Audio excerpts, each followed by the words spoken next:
საღამო მშვიდობისა, კვირას 9 საათზე თქვენ პოსტფაქტუმს უყურებთ, რომელსაც ჩვენს გუნდთან ერთად მე მიშა სესიაშვილი წარმოგიდგენთ. ბოლო 2 დღეა ვუყურებთ ქართული ოცნების პარტიულ მოძალადეებს და ზონდერ ჯგუფებს, რომელიც საკუთარ მოქალაქეებს არბევენ და საკუთარი მოქალაქეების წინააღმდეგ ილაშქრებენ. მაგრამ დაახლოებით იგივეს ოდნავ უფრო ცივილიზებული ფორმით, ხალხსტურხებით და საქმიანი პორტფელებით ქართული ოცნების სხვა ლიდერები აკეთებენ საკუთარი კომფორტული კაბინეტებიდან.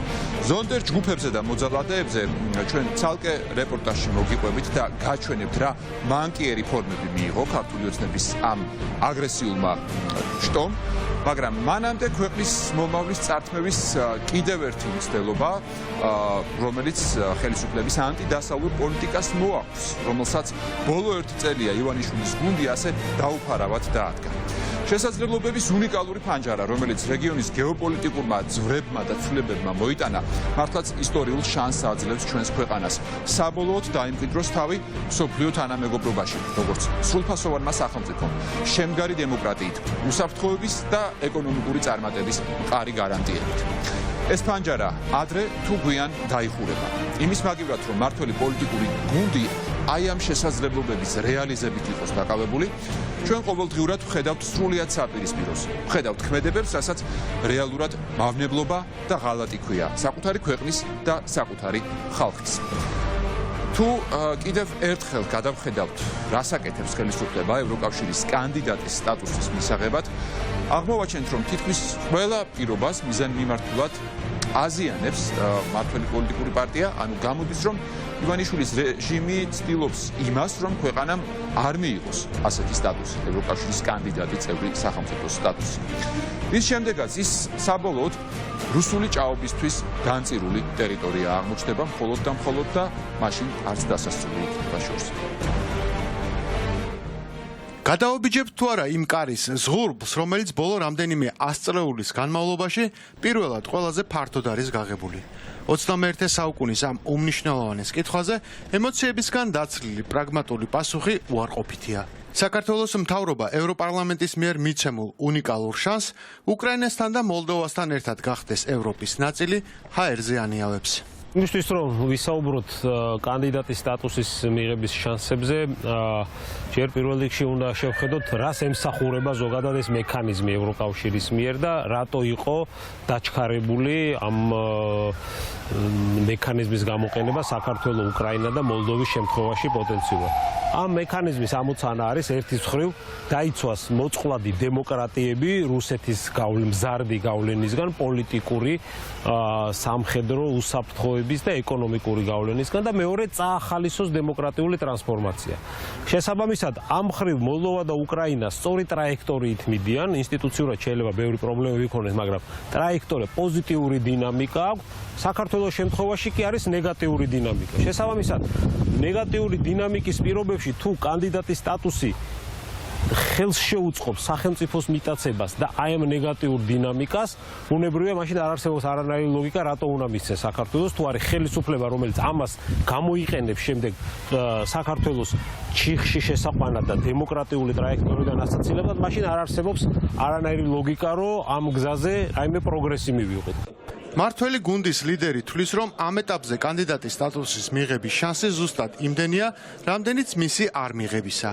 თუმცა არ მიღების ალბათობა მაინც უფრო მეტია, რადგან ამ საქმეში ეფემერული გლობალური ომის პარტიაა ჩართული. პოლიტიკური გადაწყვეტილება არის ყოველთვის 50-50-ზე, რა თქმა უნდა, რისკები ის მაღალია, გუშინაც ჰქონდა ამას საუბარი. 27 ქვეყნიდან საკმარისია ერთ სათქმივინო უარი საქართველოსთვის კანდიდატის სტატუსის მინიჭებაზე და ქვეყანას უკვე არ მიეცემა კანდიდატის სტატუსი. აქედან გამომდინარე, გლობალური ომის პარტიისთვის ძალიან მარტივია манипулირება. რუსული პროპაგანდის მიერ გამოგონილ ამ ანტიდასავლურ და თავისი არსით აბსურდულ ტერმინს გლობალურ ომის პარტიას საქართველოს მართველი პოლიტიკური კლასი მიზანმიმართულად იმ ქვეყნების დისკრედიტაციისთვის იყენებს, რომელთა კეთილგანწყობასაც კანდიდატის სტატუსის მიღების პროცესში გადამწყვეტი მნიშვნელობა ენიჭება. რაღაცა გლობალური ომის პარტია და ეს განცხადებები ბუნებრივია ხელს უშლის ამ პროცესს, იმიტომ რომ ევროკავშირის გენეზისი ვინც იცის, ძალიან კარგად იცის ის რისთვის შეიქმნა. ევროკავშირი შეიქმნა პირველი და მეორე მსოფლიო ომის შემდგომ ევროპის კონტინენტზე მშვიდობისთვის და ყველაზე დიდი მონაპოვარი ევროკავშირის შემთხვევაში ეს არ არის არც დაუშვათ სოციალური კეთილდღეობა, არც ეკონომიკური წინსვლა და არც არაფერი სხვა. ყველაზე დიდი მონაპოვარი ეს არის ის, რომ რაც კი ეს პროექტი არსებობს ევროპის კონტინენტზე ამის მერე, ევროკავშირის წევრ ქვეყნებში გულისხმობ, ომი აღარასოდეს აღარ ყოფილა. ოპოზიციონერი პოლიტიკოსები, ასევე პოლიტიკური ექსპერტების დიდი ნაწილი თვლის, რომ ურცხვი ანტიდასავლური პროპაგანდით მმართველ გუნდს საკუთარი უმოქმედობის გადაფარვა სურს, რომელიც 12 პუნქტიანი გეგმის შეუსრულებლობაში ნათლად არის ასახული, რაც თავისუფლი საქართველოს კანდიდატის სტატუსის მიღების საკითხს დღითი დღე შეუძლებელს ხდის. ვენეციის კომისიის დასმა ძალიან კარგად ასახავდა რეალურ სულისკვეთებას იმისა, რასაც ქართული ოცნება აკეთებს. ისინი მექანიკურად რაღაცა ვალდებულებების ესეთ უჯრებს ხაზავენ, მაგრამ რეალურად მთლიანობაში არ ხორციელდება პოლიტიკა, რომლის ამოცანაც არის ქვეყნის ევროპეიზაცია შემდგომი. ამიტომაც ეს ტექნიკურ თავსებადებაზე უფრო მნიშვნელოვანი არის რა განწყობით, ანუ კეთილსინდისიერად ასრულებენ თუ არა და ქართული ოცნება ამ შემთხვევაში უფრო ვირეშმაკობს, ვიდრე კეთილსინდისიერად იქცევა. ევროპარლამენტში მიაჩნიათ, რომ საქართველოს ხელისუფლებას 12 პუნქტიანი გეგმიდან 8 შეუსრულებელი აქვს, ხოლო ფორმალურად შესრულებული საკითხიდან ერთი რომ ნამდვილად დიდი კლოუნადა იყო, რომელიც საბოლოოდ შესაბამისი პერსონის არჩევითად დასრულდა, ყველას მშვენივრად გვახსოვს. რაც შეეხება იმას, რომ ჩვენი დისკუსია იწვევს პოლარიზაციას საქართველოში, მინდა გირჩიოთ, რომ ნუ აბრალებთ სხვებს, ჩაიხედეთ სარკეში. ევროკავშირის საქართველოს ასოცირების კომიტეტის საბჭოს თავმჯდომარე მარინა კალიურანც ამ საკმაოდ მკაცრი, მკვახე და არადიპლომატიური განცხადების გაკეთება მას შემდეგ მოუხდა, რაც ბრიუსელში ჩასულმა ქართველმა პარლამენტარებმა ევროპელებთან ისევ გაღმა შედავების პოლიტიკის წარმოება დაიწყეს და ისინი პოლიტიკური პოლარიზაციის გაღრმავებაში დაადანაშაულეს. ოცნების დეპუტატებს ევროპარლამენტარის შავით თეთრზე დაწერილის განცხადება არ ესიამოვნათ, რომელშიც შეუსრულებელი რეკომენდაციები სულ პუნქტებად იყო ჩამოწიკწიკებული. გამოუთქვამთ შეშფოთებას დემოკრატიული რეფორმების პროგრესისა და კანონის უზენაესობის ნაწილში. უარყოფითი განვითარება არის ისეთ საკვანძო საკითხებზე, როგორიცაა უკიდურესი პოლარიზაცია, კანონის უზენაესობის ხელყოფა და სასამართლო სისტემის დამოუკიდებლობის მარცხი. მათ შორისაა პოლიტიკური მართლმსაჯულების საკითხი. ამ კონტექსტში ჩვენ კვლავ ვიმეორებთ იმ პოზიციას, რომელიც არის გამოხატული ევროპარლამენტის 2022 წლის 14 დეკემბრის რეზოლუციაში, რომელიც მოიცავდა ევროკავშირის საქართველოს ასოცირების შეთანხმებას და უწოდებდა სასჯელის გადავადებას ყოფილი პრეზიდენტის მიხეილ სააკაშვილისთვის. ასევე გაეთავისუფლებინათ მედია მენეჯერი მთავარი არქის გენერალური დირექტორი ნიკა გვარამია. კერძოდ, ჩვენ მოვუწოდებთ მთავრობას და საქართველოს პარლამენტს გააორმაგოს მათი ძალისხმევა, რომ მოგვარდეს ისეთი პრიორიტეტული საკითხები, როგორიც არის სასამართლო დამოუკიდებლობა, დეოლიგარქიზაცია, მედია თავისუფლება და სამოქალაქო საზოგადოების ჩართულობა. დეპოლარიზაცია და დეოლიგარქიზაცია 12 პუნქტიან გეგმაში უმნიშვნელოვანესი საკითხებია. თუმცა ორივე შემთხვევაში ქართული ოცნება გაჯიუტებულია და მათ მოსაგვარებლად ერთ ნაბიჯსაც არ დგამს. დეოლიგარქიზაციის პუნქტის შესრულება ჩუმად შემოცურებული ისეთი კანონპროექტის მიღებით, რომელიც ვენეციის კომისიამ მიწასთან გაასწორა, ბავშვიც კი ხვდება, რომ შეუძლებელია. მათ იციან, რომ დეოლიგარქიზაციის და ოლიგარქიის და კლეპტოკრატიის მთავარი პრობლემა ვერ მოგვარდება ქვეყანაში ამ კანონპროექტის შემოტანით, რომელიც დაწუნებულია პირდაპირ ცალსახად ვენეციის კომისიის მიერ. ამიტომ ესე ქურდულად გვიან ღამე შემოიტანეს და უყარეს კენჭი. ამას თუ გაურკვეველ და ყოლად უარგუმენტო შინაარსის ულტიმატუმსაც დაუმატებთ. ცხადია, რომ ოცნებას ქართველი ხალხისგან რადიკალურად განსხვავებული ამოცანა ამოძრავებს. როგორც კი ევროკომისია დაეთანხმება ვენეციის კომისიას და როგორც კი ამოიღებს ჩანაწერს დეოლიგარქიზაციის შესახებ მისი 12 პუნქტიდან, მაშინვე ჩვენ გავაუქმებთ იმ კანონს, რომელიც იქნება მიღებული სამი მოსმენით ამ თვის ბოლომდე. ევროკომისიის რეკომენდაცია ითვალისწინებს დეოლიგარქიზაციის კანონის მიღებას, რომელიც სისტემურ ცვლილებას შემოიტანს და სწორედ იგივე სიტყვასიტყვით მოუწოდებს ვენეციის კომისია დღევანდელ ხელისუფლებას. როგორ უნდა შეუწყოს ხელი დეპოლარიზაციას ყოველივე იმან, რაც პარლამენტში ამ კვირაში ხდებოდა რთული სათქმელია. მე ესე ვისაუბრა, მე ისე ვიტყვი ყველამ დაიმახსოვრე სათქმელი. აი, დიქტატურები როგორც კი მას ხდება. მუქარის შემცველ და შეურაცხმყოფელ ტერმინოლოგიას, რომელსაც მმართველი ძალა პოლიტიკური ოპონენტების მიმართ იყენებს, თუ ულტიმატუმის ენასაც დაუმატებთ, რომელიც ისეთი პოლიტიკური საკითხების გადაჭრისას ისმის, როგორც პარლამენტის ვიცე-სპიკერის არჩევა, ადვილად მივხვდებით, რომ დეპოლარიზაცია პრაქტიკულად შეუსრულებელი მისიაა. ნაცმოძრაობიდან არც ერთი ადამიანი არ იქნება არჩეული ვიცე-სპიკერად. ხანგრძლივი რეფორმები, რაც არის გასაკეთებელი, იმას ევროკავშირი არასოდეს არ იტყვის, რომ ეს 12 თვეში ან ერთ წელიწადში უნდა სრულად დასრულებული იყოს.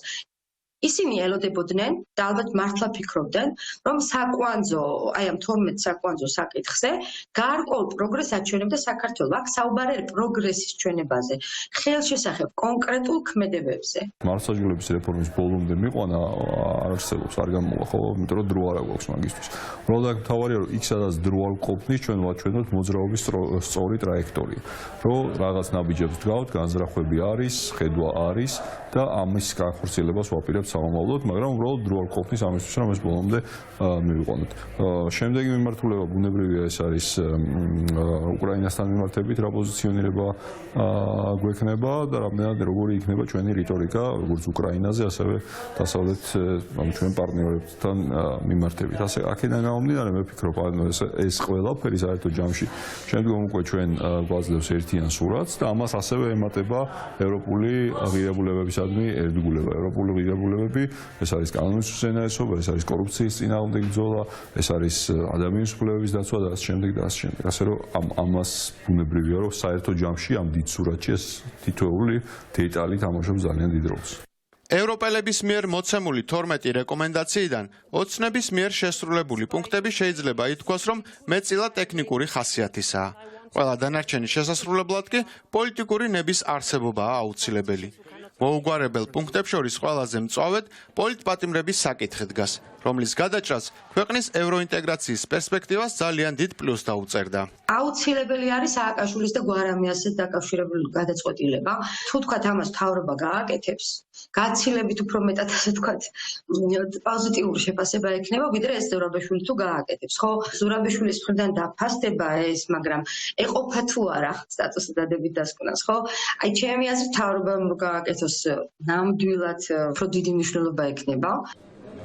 მთავარი არხის გენერალურ დირექტორს მმართველი გუნდის პრაგმატულობის არ სჯერა. ამიტომ თვლის, რომ საქართველოსთვის კანდიდატის სტატუსის მინიჭების საკითხი მინიმუმ 1 წლით აუცილებლად გადავადდება. ბრიუსელის ხდომის შემდეგ უკიდურესად არაინფორმირებული ოპტიმისტების გარდა ალბათ აღარავინ ელოდება კანდიდატის სტატუს ფორმულირებით მიუხედავად ყველაფრისა. ჩემი აზრით კანდიდატის სტატუსზე უარსაც არ გვეტყვიან, გადაგვიბადებენ პასუხს 1 წლით და დაუკავშირებენ არჩევნებს. ამ გზით ანგარიშსაც გაუწევენ ქართულ ხალხს და იმასაც შეამოწმებენ, რას და როგორ ვიმსახურებთ. თუ გვაქვს ძალა დავიცვათ დემოკრატია და დასავლეთი საკუთარ ქვეყანაში. მაშინ ბევრად მეც ვიმსახურებთ, ვიდრე კანდიდატის სტატუსია და მივიღებთ კიდეც ამ ბევრად მეც. თუ ვერ დავიცავთ, ვეფხისტყაოსნიდან აფორიზმების, პირველი რესპუბლიკის და პირველი კონსტიტუციის პროგრესულობის, შესანიშნავი მიტინგებისა და გულისგამგვირავი ფოტოების, სოციოლოგიური კვლევების შთამბეჭდავი შედეგების მოხმობით ევროპული პრივილეგიების მოთხოვნა არც სამართლიანია, არც სერიოზული და არც ლოგიკური. მით უფრო როცა რადიოაქტიული რუსული ხელისუფლება გყავს. საერთაშორისო პოლიტიკა და გეოპოლიტიკა აქ და ახლა მუშაობს და არა გუშინდელი, საუკუნის წინანდელი ან ძველი წელთაღრიცხვის დამსახურებით, ანდა ცხვალინდელი ან მომავალი დეკადების პროგნოზირებით. ეს უნდა გვესმოდეს და ამას უნდა შევეგუოთ. ამის შემხსენებლებს თავს კი არ დავესხათ, საქმეს მივხედოთ და შემოვლითი გზების ძიებას შევეშვათ. საზოგადოების ნაწილში არსებობს მოსაზრება, რომ ქვეყნის მმართველი ძალის მკვეთრად გამოხატული ანტიდასავლური პოლიტიკის მიუხედავად ევროპარლამენტი ემოციურ გადაწყვეტილებას მიიღებს და ქართველ ხალხს, რომელმაც არაერთხელ დააფიქსირა საკუთარი ურყევინება გახდეს ევროკავშირის წევრი, კანდიდატის სტატუსს მაინც მიანიჭებს. ჩვენ ემოციურად შეიძლება ვთვლით, ბევრი ევროპაში სრულს რომ გვეკუთვნის ეს კანდიდატის სტატუსი, მაგრამ იმისთვის რომ ეს ემოციური განწყობა ინსტიტუციურ ნაბიჯებში გადაიზარდოს, უნებრივია საქართველოს მოსახლეობის მხრიდან საჭირო იმის დემონსტრირება, რომ ისინი მზად არიან შეცვალონ ის ხელისუფლება, ვინც ამ გზაზე ეღობება. პოლიტოლოგების ნაწილი თვლის, რომ კარი, რომელიც ევროპამ დღეს ფართოდ გააღო, მომავალში შესაძლოა ბოლომდე არ დაიკეტოს, მაგრამ საგრძნობლად მიიხურება. ამასთან მომდევნო წელი თავად ევროპაშიც პოლიტიკურად აქტიური წელია. ამიტომ შანსი, რომელიც ქვეყანას წელს ეძლევა, უნიკალურია. ევროკავშირის არეჩქარება და არ არის სასიცოცხლოდ მნიშვნელოვანი, ეს საქართველოს ქართული საზოგადოებისთვის არის სასიცოცხლოდ მნიშვნელოვანი, რომ ამ სტატუსზე დადებითი გადაწყვეტილება მიიღო წელსვე საქართველომ, იმიტომ რომ ევროპაშიც ეხლა შევდივართ ისეთ პოლიტიკურ სიტუაციაში, ევროკავშირის სხვადასხვა ლიდერებიც და მთლიანად ევროპარლამენტის არჩევნები მოდის, ანუ 2024 წელს ევროპას ასე ვთქვათ საქართველოსთვის აღარ ეცლება და გინდათ მოიცალოს ჯერ არ იქნება დიდი ხანი მთელი წლის განმავლობაში ჯერ არის არ ეცოდინება ვინ მოდის ახალ პრეზიდენტად ევროკომისიის რა პოლიტიკური ძალები და რა გადანაწილება აირჩევა ევროპარლამენტში ვინ დაინიშნება შარლ მიშელის პოსტზე ანუ ასე ვთქვათ თვითონ ევროპაში შიგნით იქნება ძალიან ისეთი რთული პოლიტიკურად ძალიან დაძაბული და საკუთარ თავზე ევროპაში შიგნით კონცენტრირებული წელიწადი და ამ შემთხვევაში რა თქმა უნდა ისეთი სიტუაციები და საკითხები როგორც ქართული საქართველოს სტატუსის მონიჭება ეს გადაიწევს. დიდი ალბათობით შეგვიძლია ვივარაუდოთ, რომ კანდიდატის სტატუსის ვერ მიღების შემთხვევაში საზოგადოების ის ნაწილი, რომელიც საკუთარი ქვეყნის გადარჩენასა და განვითარებას ევროინტეგრაციაში ხედავს, ძალიან გაბრაზდება. თუ არ გავბრაზდებით, ესე იგი ვერ ხვდებით რამ ხელა რამეს ვკარგავთ და მაშინ აი ეს არგუმენტი დაშვება, რომ ქართველი ხალხი იმსახურებს, უფრო წყალწყალა გახდება. ანუ რაც უფრო ადრე გავბრაზდებით და მოვთხოვთ პასუხს ქართულ ოცნებას, უფრო ნაკლები ფასის გადახდა დაგვიჯდება ჩვენი სახელმწიფოს ეროვნული ინტერესებისთვის, ჩვენი უსაფრთხოების ინტერესებისთვის ზიანის მიუყენებლად. მაგრამ ამ წლის ბოლომდე თუ ეს პროცესი შედგა და ამას დაემატა გარედან ზეწოლა და დასანქცირება ან სხვადასხვა ტიპის ზემოქმედების ბერკეტების ამოქმედება იმ ადამიანებზე, ვინც ამ პროცესს აფუჭებს, მაშინ ჩემის აზრით გაცილებით უფრო ჯანსაღი წინასაარჩევნო პერიოდი შეიქმნება საქართველოში, რაც რეალურად საარჩევნო შეჯიბრებითობას გააჩენს და საარჩევნო შეჯიბრებითობა რეალურად დავა ერთ მთავარ საკითხზე პროდასავლურ პროევროპულ ძალებსა და პრორუსულ ძალებს შორის. ამ შემთხვევაში ბუნებრივია ჩვენი იმ ხალხის უპირატესობა, ვისაც ევროპა გვინდა, ძალიან დიდია და ყველა საზოგადოებრივი აზრის კვლევა ამას ადასტურებს. მართველი პარტიის თავმჯდომარე მედიასთან არაერთხელ განაცხადა, რომ კანდიდატის სტატუსის მისაღებად გეგმის 12-ვე პუნქტი ივნისის ბოლომდე შესრულდება. შესაბამისად, საზოგადოებას ლეგიტიმური უფლება ექნება არა დეკემბრის ბოლოს სტატუსის მიუღებლობის შემთხვევაში, არამედ ზუსტად მაშინ გაბრაზდეს, როცა კობახიძის განცხადება მორიგი ტყუილი გამოდგება. ცხადია ნებისმიერ შესაძლებლობას სჭირდება გამოყენება და თუ კი მას ხელიდან გაუშვებ უბრალოდ ისტორიულ შანსებს დაკარგავს ჩვენი ქვეყანა და მოდით საინტერესოა რას აკეთებს ხელისუფლება ერთ-ერთი ევროკავშირის მიერ დასახელებული პრიორიტეტის შესასრულებლად, რასაც პოლარიზაციის შემცირება ან საერთოდ აღმოფხვრა ქვია. ბევრი რომ არაფერი კეთდება ამ მიმართულებით, ბოლო 2 დღის ქრონიკასაც რომ გადავავლოთ თვალი, გასაგები იქნება. ის რასაც ბოლო დღეებია ვუყურებთ, ამ ყველაფერს ქვია სახელისუფლებო ტერორი, როცა ძალადობის და შიშის გამოყენება ერთი პარტიის მიერ ხდება პოლიტიკური მიზნებისთვის და როცა პოლიცია ამ ძალადობის თანამონაწილეა საკუთარი უმოქმედობით, ზოგჯერ კი საერთოდ თავად იქცევა ხოლმე რეპრესიულ ინსტრუმენტად.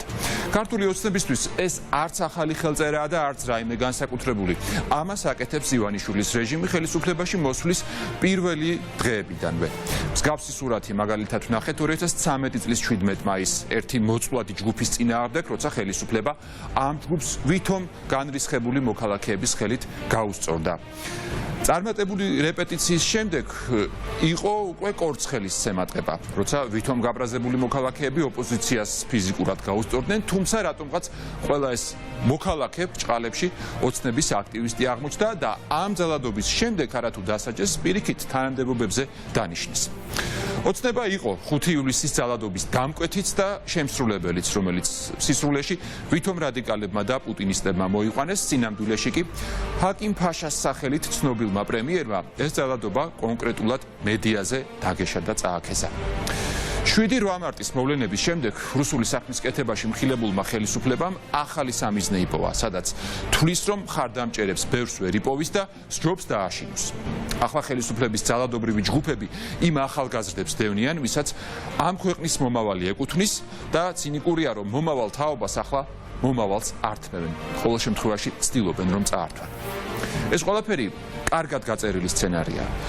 როგორ უნდა გამოიყენოს ტერორი ივანიშვილის რეჟიმმა ძალაუფლების შესანარჩუნებლად და ამის პარალელურად კარგად გაწერილი სცენარია, რომ საქართველოს არა შემდგარი სახელმწიფო იყოს, არამედ პირიქით უკონტროლო ტერიტორია, დემილიტარიზებული ზონა, ემიგრაციაში წასული ჯარისკაცებით, დაშინებული მოსახლეობით, მორღვეული სახელმწიფოს საზღვრებით და აყრილი ღირსებით. პოლიტიკური ტერორის, ქაოსის და ძალადობის სცენარის ავტორიც და შემსრულებელიც ქართული ოცნებაა. ასე რომ ახლა როგორც არასდროს ყველა იმ ადამიანის გაერთიანების და მტკიცედ დგომის დრო დგას, ვინც საკუთარ სამშობლოს რუსულ ფულზე არ ყიდს, ვინც ღირსებას პოზნერის ელარჯში არ ზილავს და ვინც თავისუფალი საქართველოსთვის იბრძვის. ახლა ტერორით ივანიშვილის რეჟიმი რომელიმე კონკრეტული ჯგუფის განეიტრალებას კი არა, ყველას დაშინებას ცდილობს და ამაზე ჩვენი პასუხიც საერთო უნდა იყოს. რომ მითხრათ რა ჩემ მონაცემებს ვინ კითხულობს? ვინ ხართ თქვენ უკაცრავთ? ვიდეოს ვიღებ მაინც რომ მიცოდეთ. უკაცრავთ ვინ ხართ? რას წარმოადგენთ? საიდან ხართ? არაფერი. აბა ჩემ ინფორმაციას რატო კითხულობთ? ვინ ხართ? ბიჭო, კარგად რო ვიყო, რა ვიცი, ვინ ხართ? მითხარით სახელები, გვარი პოლიცია თუ ხართ, რა ვიცი, ესე დადიხართ ხოლმე გამოკითხვაზე? არა, დამზანდი არა, გიღებთ, იმიტომ რომ წერა ჩემ მონაცემებს ეკითხებოდით, აგერ ეკიმს, ვინ ხართ? ამ კადრებში კარგად ისმის ლუკაშველიძის ხმა, რომელიც უცნობ მამაკაცს ეკითხება ვინაობას, მაგრამ ის გარბის. ჩემი პირადი მონაცემები არავის არ გაუსაჯარო და არავის არ უთხრათ ვინ არიან ესენი, საერთოდ არ ვიცი, არ ჩემი ახლობლები არიან და აშკარადაც პოლიცია არ არის, ვინ არიან ესენი, მითხრა რატომ მოდიან აქ და ჩემი პირადი მონაცემებს რატო კითხულობენ. ირაკლი კობახიძის ზონდერების მიერ ნაცემი ლუკაშველიძე ბოლომდე მიყვება უცნობს, ის კი არ პასუხობს, რომ პოლიციელი ან გამომძიებელია. ვინ ხართ? მომხსენი ერთი წუთი ეს რა? ვინ ხართ? ესეთ თან ასვამი ხართ, ალკოჰოლის სუნი აგდით. ალკოტესტი გააქვთ ჩაუტაროთ? ალკოჰოლის სუნი აგდით, ვინ ხართ? არა, მიუბრძანდი, არა, მაინტერესებს ვინ ხართ, რას წარმოადგენთ? ჩემ პირად მონაცემებს რატო კითხულობთ? ვინ ხართ და რას წარმოადგენთ?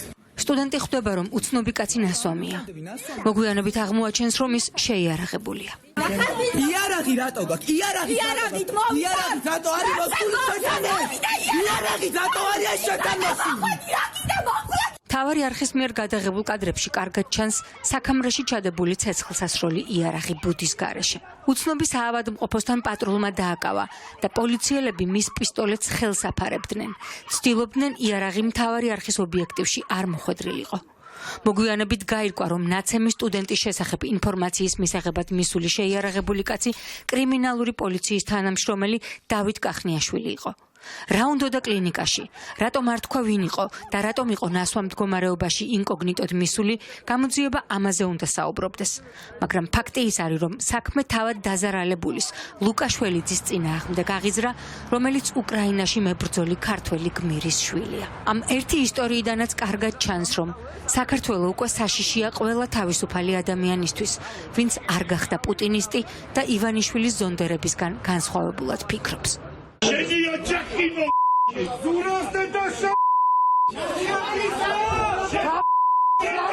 გუშინ დაპირისპირების კერა ერთდროულად 3 ლოკაცია იყო. უნივერსიტეტში სტუდენტებზე მომხდარი თავდასხმის შემდეგ ფიზიკურად იძალადეს გირჩი მეტი თავისუფლების ლიდერზე ზურაბ ჯაფარიძეზე. პოლიტიკოსი საკუთარ მანქანაში იჯდა და ბორჯომში სემინარის ჩასატარებლად მიდიოდა. სწორედ აქ იყო დაპირისპირების კიდევ ერთი კერა, სადაც სასტუმროში მყოფ ახალგაზრდებს, რომელთა შორის ორსულები და არასრულწლოვანებიც იყვნენ, ხელისუფლების მხარდამჭერები ვატო შაქარიშვილის ორგანიზებით მიუვარდნენ, ქვებს და საღებავებს ესროდნენ, შეურაცხყოფას აყენებდნენ, ემუქრებოდნენ და საკუთარ გენიტალიებს უჩვენებდნენ.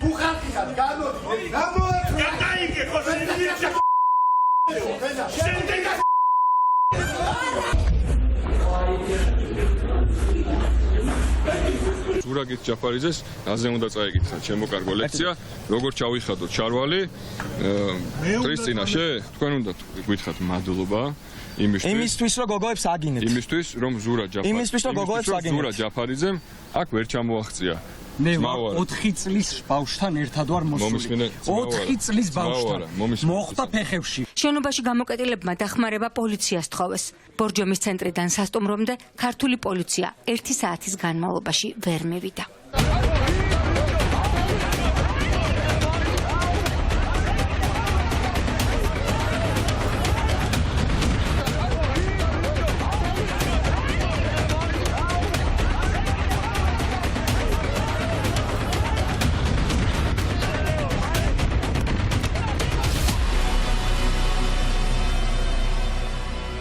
რაც უფრო მეტია ქაოსი, დაპირისპირება, ძალადობა და განუკითხაობა, მით უფრო ძლიერია რეჟიმი.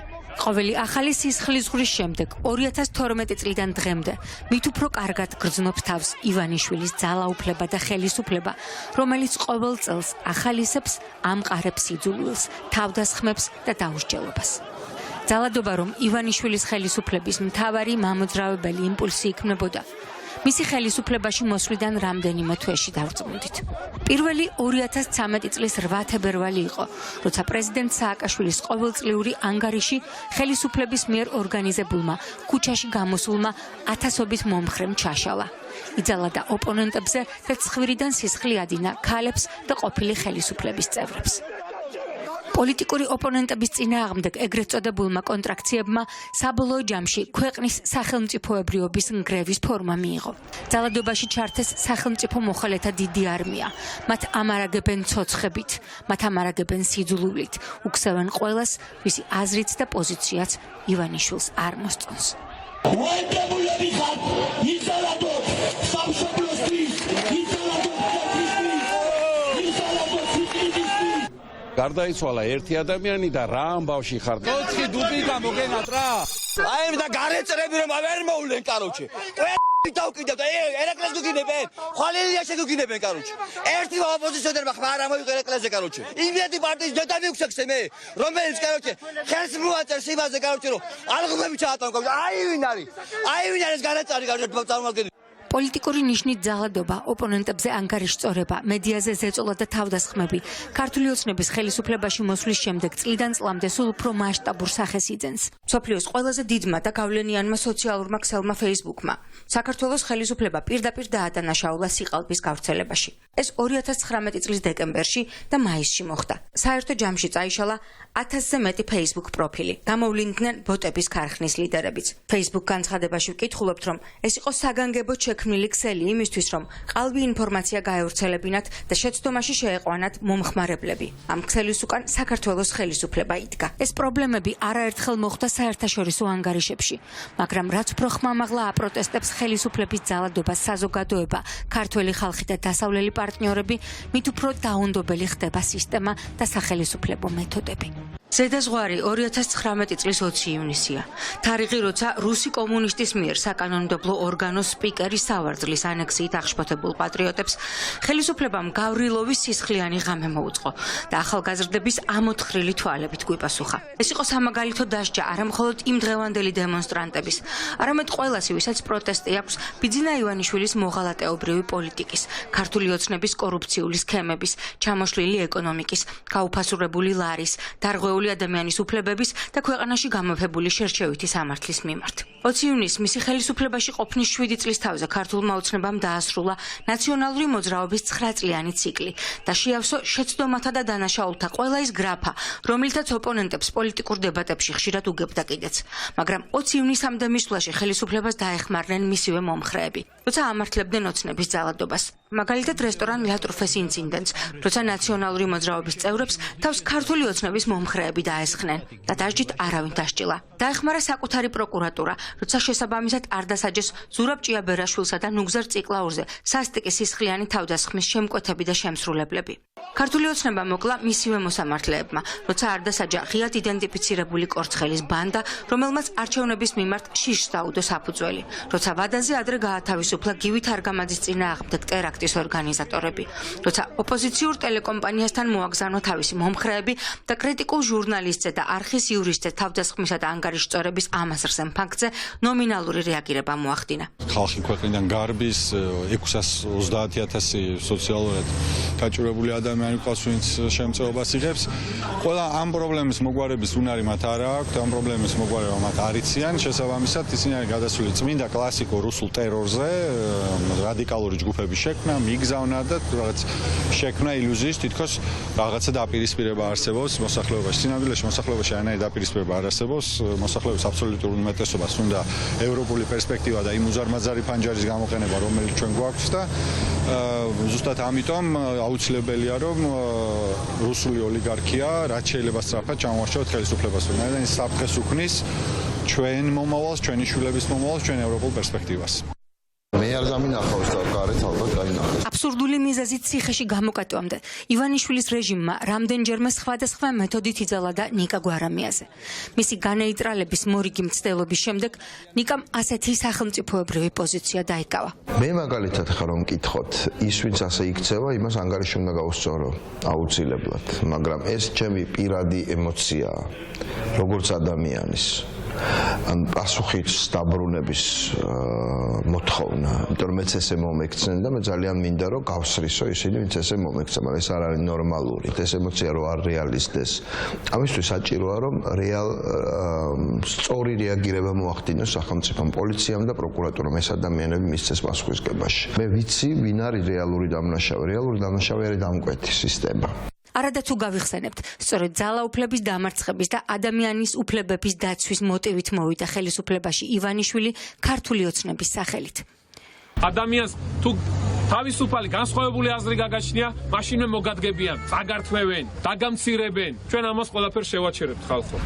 ხელისუფლებაში მოსვლის შემდეგ კი ძალაუფლებისგან გარყვნილები აი ასეთებად გადაიქცნენ. თქვენ ალბათ თაწმინდა იცით, ჩვენ იქ ადგილს ვაფართოვებთ, გამოსაკანებელ ადგილს. სიგრძეს და სიგანეს ნაცებს გეყოფათ. ყველას ცხვირპირში მოხდება სიმართლის მუშტი.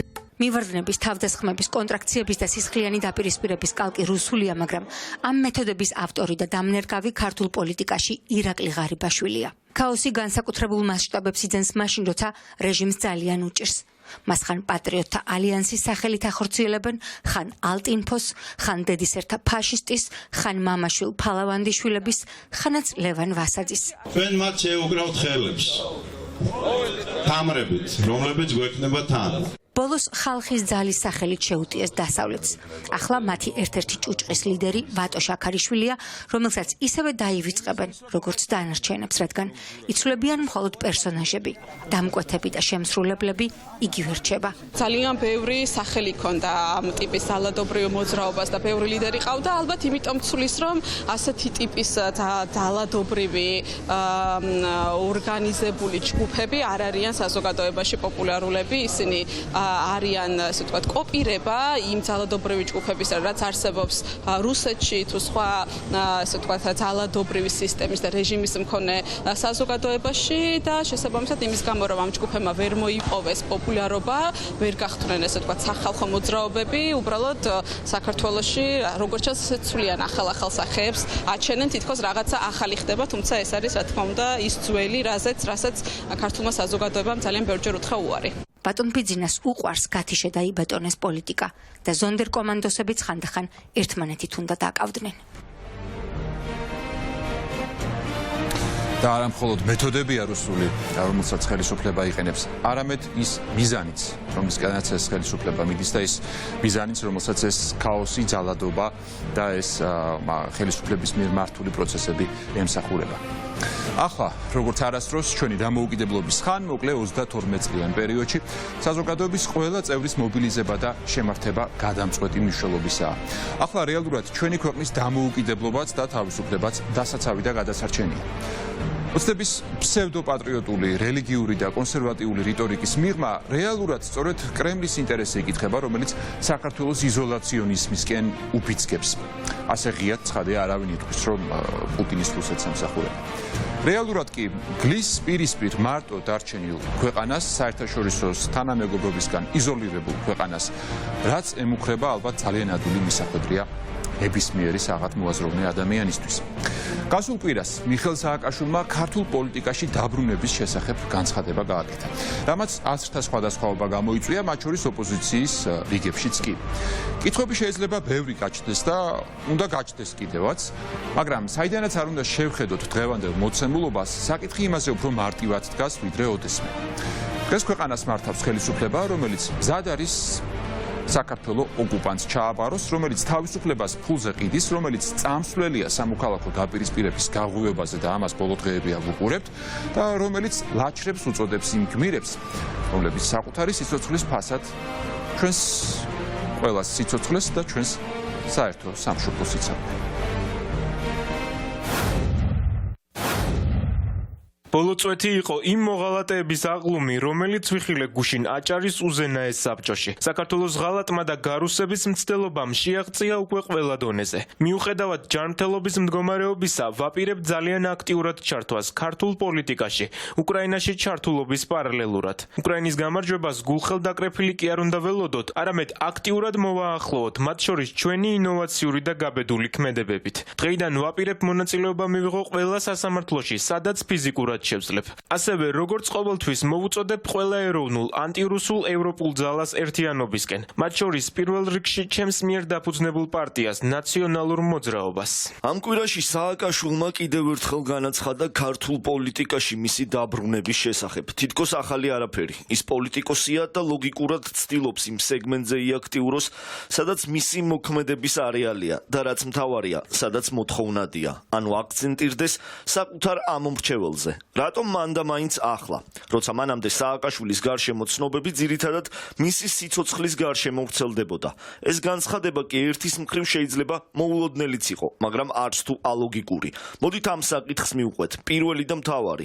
მიშამ დაინახა, რომ სანამ ის ფიზიკურად პროცესების თანამონაწილე არაა, მარტივად რომ თქვათ უკანასკნელი 2 თვის მანძილზე პარტიას სათანადოდ ვეღარ დგას და პოლიტიკურ პროცესების თანაზიარიც ნაკლებადაა. ანუ გაჩნდა საფრთხე, რომ პირველი ოპოზიციური პარტია ნელ-ნელა კარგავს ბრძოლის ველზე საკუთარ პოზიციებს, რაც გრძელვადიან პერსპექტივაში ეს აისახება ამომრჩეველზეც. მარტივად რომ ვთქვათ, ეს პარტია უკვე წლებია სწორედ სააკაშვილთან ასოცირდება. სააკაშვილის გადასვლა პოლიტიკურ ჭრილში და ნაცმოძრაობის შიგნით განვითარებულმა მოვლენებმა დაბნეულობა გააჩინა თავად პარტიის შიგნითაც. ჯერ იყო არჩევნები, შემდეგ მთავარი სახეების გადინება. შესაბამისად ამ პროცესებმა უპირველესად დიდი გავლენა პარტიის ამომრჩეველზე იქონია. მიშას გასვლამ პოლიტიკიდან და პარტიის შიგნით დაწყებულმა მყიფე პოლიტიკურმა პროცესებმა პარტიის ამომრჩევლის დაბნეულობა გამოიწვია. შესაბამისად სააკაშვილის ეს ნაბიჯი უფრო ტაქტიკური სვლა იყო, მაშინ როცა პარტია ელექტორალურად არის გაყოფილი.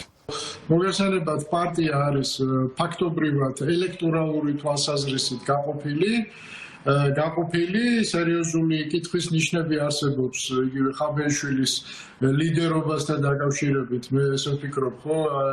შესაბამისად შეიძლება ტაქტიკური ამოცანა იყო, რომ პრევენცია მოეხდინა ნაციონალურ მოძრაობაში აი დეზინტეგრაციის პროცესის კიდევ უფრო გაღრმავების, ხო?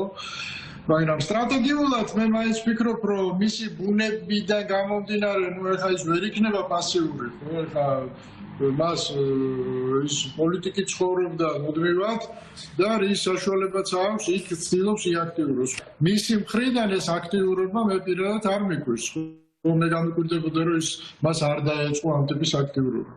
ამ თვალსაზრისით ნაციონალური მოძრაობის მხარეს სააკაშვილი არის მაკონსოლიდირებელი ფიგურა და შესაბამისად სააკაშვილის ნებისმიერი პოლიტიკური განაცხადი, მათ შორის ბოლოც, მიმართულია არა ზოგადად მთელი საზოგადოების, არამედ საკუთრივ მისი და ნაციონალური მოძრაობის ამომრჩევლის კონსოლიდაციისაკენ.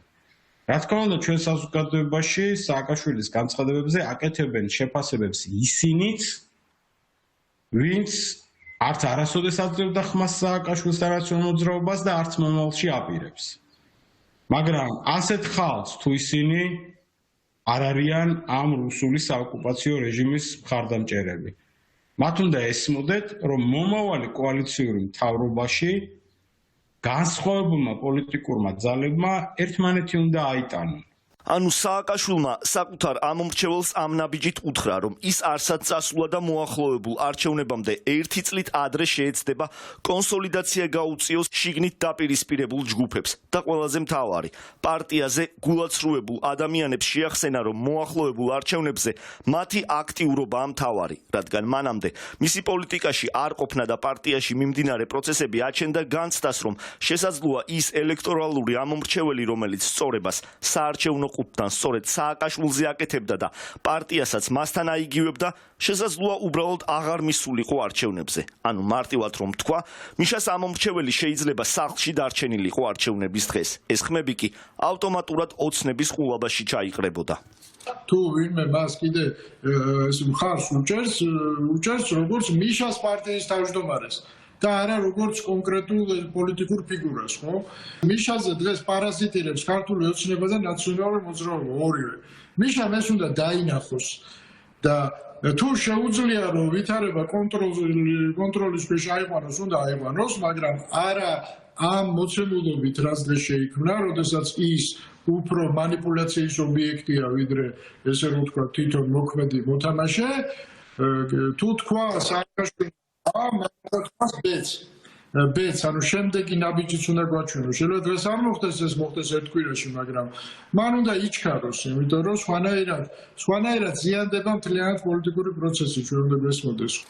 მაგრამ რთულია ამ რეჟიმში სააკაშვილმა შეძლოს მისი გარეთ ფიზიკური არყოფნის შემთხვევაში დაიჭიროს საკუთარი ამომრჩეველი, მხოლოდ საავადმყოფოდან გაკეთებული განცხადებებით. თუ კი რა თქმა უნდა, რამე ქმედითი ნაბიჯები არ განხორციელდა გარეთ. განცხადების მიღმა პროცესს ჭირდება ტაქტიკური ნაბიჯებით გამყარება. პირველ რიგში პარტიაში, რადგან ასე დაუსრულებლად სააკაშვილის ავტორიტეტსა და მის ზურგს მანკიერი პროცესებით დიდხანს ვერავინ ამოეფარება. სააკაშვილის და ნაციონალური მოძრაობის ამორჩევლის სხვა პოლიტიკური გემოვნების არის, თქვათ, ის ოპოზიციური ამორჩეველი, რომელიც ხარს უჭერს ხოშტარია ჯაფარიძე ვაშაძეს, შეიძლება იყოს სხვა პოლიტიკური გემოვნების. მაგრამ ერთ ამორჩეველსაც და მეორე ამორჩეველსაც ესმის, რომ წარმოუდგენელი იქნება მომავალში მათი თანამშრომლობის გარეშე რეჟიმის ალტერნატიული თავრობის ჩამოყალიბება. ეს შეიძლება მოხდეს რაღაცა მომენტში ჩრდილოვანი კაბინეტის ჩამოყალიბებით, იმიტომ რომ ნაციონალური მოძრაობა გავა დამოუკიდებლად და სხვა პარტიები შეიძლება გაერთიანდნენ და არ უნდა იყოს არც ლაპარაკი რაიმე პარტიულ შერწყმაზე. აქ ლაპარაკი უნდა იყოს საერთო შეხების წერტილების მოძებნაზე, როგორ შეძლებენ ეს პარტიები მომავალ კოალიციურ მთავრობაში ერთად მოქმედებას ქვეყნის ინტერესების და მოქალაქეების საკეთილდღეოდ. რა იყო კიდევ მნიშვნელოვანი სააკაშვილის განცხადებაში? აქცენტი პოლიტიკაში დაბრუნების გარდა საერთო პოლიტიკურ კონსოლიდაციაზეც დაისვა, თუმცა მისი ეს ნაწილი ბევრ ინტერპრეტაციას იძლევა. ერთის მხრივ როგორც მოცემულობა, ისევ გაერთიანების და მეორე, როგორც მესამე, მეოთხე პოლუსის შექმნის. ოპოზიციური ერთობის შემთხვევაში ქართული ოცნება აუცილებლად აამოქმედებს ისევ იმ მატრიცულ რეალობას, რითიც ყველა არჩევნებზე პოზიციონირებდა, რომ გაერთიანებაში ყველა ნაცია. ამომრჩეველს კი არჩევანის გაკეთება ამ პროპაგანდით მოუწევს დღევანდელობას, ანუ ოცნებას და წარსულს, ანუ ნაციონალურ მოძრაობას შორის. პლუს ქართული ოცნება სამთავრობო რესურსით და ყველა ნაციას პრინციპით ამომრჩეველს უკვე შეჩვეული ჭირით და წარსულის შიშებზე აპელირებით კვლავ შეძლებს მომგებიან პოზიციაში გასვლას, მაგრამ რა იქნება თუ კი ნაციონალური მოძრაობა საკუთარი სტაბილური 27%-იანი ამომრჩევლით და გაერთიანებული მესამე ძალა დაუპირისპირდება ოცნებას. ამ რეჟიმში ივანიშვილს ჯერ არ უომია, ანუ არ უომია ორ მოწინააღმდეგესთან. იმ ცნობილი შუას გაკრეფის თეზისით აქამდე ცდილობდა ყველა ერთ გემზე აეყვანა და ერთი მტრის ხატით ჩაეძირა. მით უფრო მაშინ, როცა კვლევებიდანაც ჩანს, რომ საზოგადოების დიდი ნაწილი დაახლოებით 50% მესამე პოლუსის გაჩენას ელის, ანუ შიშებზე დამოკიდებული მატრიციდან გარღვევას ცდილობს. ნეგატიურ არჩევანში დარჩენით და შიშებზე აპელირებით კი ვინ მოიგებს, იგებს ის, ვისაც აქვს მეტი სახელისუფლებო რესურსი, რომ ნეგატიური პროპაგანდით ისევ ფონს გავიდეს. ეს მარტო შიში არ არის, აი რაც თქვენ ახსენეთ, აი ეს მატრიცა მგელი მოდის, ხო? ანუ მგელი ცოტა ტრანსფორმირებულად უნდა წარმოვიდგინოთ. მგელი უკვე იმაშია, გალიაშია, ხო? ანუ ერთგვარი დამცირების ელემენტი შემოვიდა და ძალის დემონსტრირების ელემენტი შემოვიდა ყველაფერ ამაში, ხო? კატათაგობანას თამაშის ელემენტი შემოვიდა. შემოიტანა ქართულმა ოცნებამ და ტრანსფორმირებული გარკვეულწილად ტრანსფორმირებულ მატრიცას ისევ ამუშავებს. ეხლა მე გეთანხმებით, რომ ეფექტურობა ამის ნაკლებია, ვიდრე იყო წლების წინ, რა თქმა უნდა, მაგრამ სხვა არგუმენტი რა აქვს, რომ სხვა არგუმენტი არ აქვს. მე რასაც ეხლა ვამბობ, ეს არის ცხადზე ცხადი მოცემულობა. რასაც უნდა გავყვეთ, ჩვენ ამას ეხლა ვერ გადავტეხავთ. ჩვენ უნდა მივყვეთ და გავაკეთოთ ყველაფერი იმის და გავიმარჯვოთ. რომ გავიმარჯვოთ, რა უნდა გავაკეთოთ? ჭირდება ალტერნატიული პოლიტიკური ცენტრები. მათ შორის ნაციონალურ მოძრაობას ურჩევნია თავისკენ მოკაჩვას ელექტორატის, რომ ეს ელექტორატი პირიქით ამ ელექტორატს უბიძგოს ალტერნატიული პოლიტიკური ცენტრებისკენ თვითონაც მოგებული დარჩება. ბიზინა შემზე კარგად არავინ არ იცნობს. ბიზინა პოლიტიკურ სივრცე ომში, როდესაც შედის, პირველი რასაც ის აკეთებს, ეს არის შუას გაკრეფა. ხო, ეს მისივე ტერმინით გეუბნებით. ის ამას არც მალავს. შუას გაკრეფა რას ნიშნავს? ვინ ჩემთან არ არის? ყველა ჩემი მტერია, ანუ ნაცია. ანუ თუ ის მოახერხებს მთელი ოპოზიციის ერთ გემზე აყვანას, ეს მისთვის არის სურათის გამარტივება, იმიტომ რომ რამდენიმე ფრონტზე ბრძოლა მას არ შეუძლია, არ იცის, არ უბრძოლია რამდენიმე ფრონტზე. და ამის ეშინია ძალიან. და მიშა ამას უნდა მიხვდეს და გაითვალისწინოს. პირიქით, მულტიპარტიული, ესე რომ ვთქვათ, აი ეს მრავალფეროვანი არჩევნები, მულტიცენტრისტული არჩევნები ბიზნესთვის არის დამანგრეველი. ოცნებას ეხლა მესამე პოლუსის მომლოდინე ელექტორატის შეწოვის რესურსი არ აქვს, ანუ 50% როგორც გამოკითხვებმა აჩვენა, ესაა მხარე, რომელიც პროევროპული ელექტორატია. მათ არჩევანის გაკეთება წარსულსა და რეალობაზე არ სურთ, ახლის მოთხოვნილება აქვთ. ეს ციფრები კი ოცნების მთავრობის რუსულ მთავრობად პოზიციონირების შემდეგ გაიზრდება და არაფრით მოიკლებს. ამ რეალობაში სააკაშვილის განაცხადი, რომ დაბრუნდა პოლიტიკაში და ეგრეთ წოდებული მიშისტები საარჩევნო ყუთთან მიიყვანოს, მნიშვნელოვანი ტაქტიკური ნაბიჯია. ანუ ის აცნობიერებს შემხვედ რეალობას, რომ პარტია დღეს რბილად რომ თქვათ აღარ დგას იმ დონეზე, როგორზეც მაგალითად თუნდაც 1 წლის წინ იდგა და ცდილობს საკუთარი 27% საერთო ბრძოლაში არ დაკარგოს. თუმცა მნიშვნელოვანი და საგულისხმოა დარჩენილი ოპოზიციის პასუხი, რომლებიც სააკაშვილის პოზიციას ურტყამენ და მისი ავადმყოფობის ეპიზოდზე აპელირებენ. ამ მოცემულობაში კი არ უნდა დაგვავიწყდეს მთავარი, საერთო მტერი. ოპოზიციურ ფლანგზე ველა ისეთი განცხადება უნდა გააკეთოს, რომ გაითვალისწინოს შემდეგი რამ. რეჟიმის შეცვლა და მომავალი კოალიციური მთავრობა არ არსებობს ნაციონალური მოძრაობის გარეშე. ამიტომ, როდესაც ისინი აყვებიან ხოლმე ივანიშვილის მხარის, ამ საოკუპაციო რეჟიმის მხარის რიტორიკას, სააკაშვილის გნებავთ პოლიტიკური ქმედების მიზანშეწონებაზე, გნებავთ ჯანმრთელობის მდგომარეობაზე, მათ უნდა ესმოდეს, რომ მათ მოუწევთ, თუ კი გვინდა რომ რუსეთის გუბერნია არ ვიყოთ და თუ კი გვინდა რომ ამ ბოლშევიკურ რეჟიმს თავი დავახციოთ, მათ მოუწევთ რაღაცა ფორმით ნაციონალურ მოძრაობასთან თანამშრომლობა და ამიტომ ყველა უნდა გამოიჩინოს მაღალი პოლიტიკური სიმწიფე იმისათვის, რომ ჩვენ ვიმოქმედოთ კოორდინირებულად და გააზრებულად. ფაქტია, ამ მოცემულობაში ეხა მნიშვნელოვანი არა მიკროომების, არამედ დიდი ბრძოლის მოგებაა. ამ მომრჩევლის განაცხადით სწორედ მესამე, მეოთხე, ცალკე მდგომი ახალი ცენტრის გაჩენაა, რაც ერთხელ უკვე დაიტესტა, როცა ადგილობრივ არჩევნებზე ალიანსები დგებოდა. მელიამ ჩრდილოვანი კაბინეტი წარადგინა. მაშინ ამ მომრჩეველმა ეს პროცესი ძალიან კარგად მიიღო. მაშინ არ ყოფილა აქცენტი დომინანტურ სტრუქტურაზე. ფაქტია, ამ მომრჩევლის თვალში ქოცის ნაცით ჩანაცვლება არ ამართლებს. ამაზე აპელირებს 11 წელია ქართული ოცნება, რომ მე ცუდი ვარ, მაგრამ ისიც ცუდია და ამ საბნის მორგებით უკვე წლებია ოპოზიცია მთლიანად შიშველი რჩება. საქართველოს ევროპულ პერსპექტივებზე და იმაზე, როგორ უშლის ხელს ამ ყველაფერს და ამ შესაძლებლობებს ხელისუფლების მიერ გატარებული პოლიტიკა და საჯაროდ გაკეთებული განცხადებები ჩვენ უკვე ვისაუბრეთ. ახლა კი ერთი კონკრეტული მაგალითი მინდა გაჩვენოთ, რას ნიშნავს ევროკავშირის წევრობა და რა სარგებელი მოაქვს მას რიგითი მოქალაქეებისთვის. ჩვენს რუბრიკაში ცხოვრება ევროპულად ამჯერად პენსიონერებზე და სიბერის ევროპულ გაგებაზე ვისაუბრებთ. მაგალითად კი ისევ ევროკავშირის იმ წევრ სახელმწიფოს მოვიყვანთ, რომელიც 30 წლის წინ იმავე წერტილიდან იწყებდა განვითარებას, საიდანაც ჩვენ. თუმცა ამ 30 წლისა და დემოკრატიული რეფორმებისა და ევროკავშირში შესვლის შემდეგ განსხვავება საქართველოსა და ესტონეთის ყოველდღიურობას შორის ნამდვილად დრამატულია.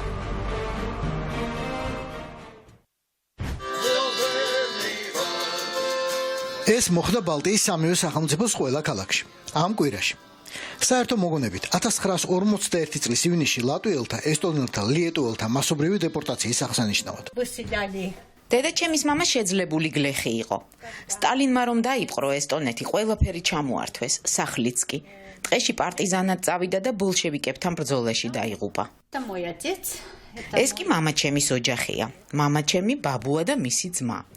ბაბუა ესტონური არმიის ლეიტენანტი იყო. 1941-ში დააპატიმრეს და გადაასახლეს, 15 თუ მეტი წლით. მისი ძმა კი დამოუკიდებელი ესტონეთის უკანასკნელი პრემიერი იყო. პრეზიდენტი პეცი რომ დააპატიმრეს და რუსეთში წაიყვანეს, მისი მოვალეობის შემსრულებელიც გახდა. პირეთ ულუოცი მეუღლესთან და შულთან ერთად პატარა ქალაქის შემოგანეში პატარა სამოთახიან ბინაში ცხოვრობს.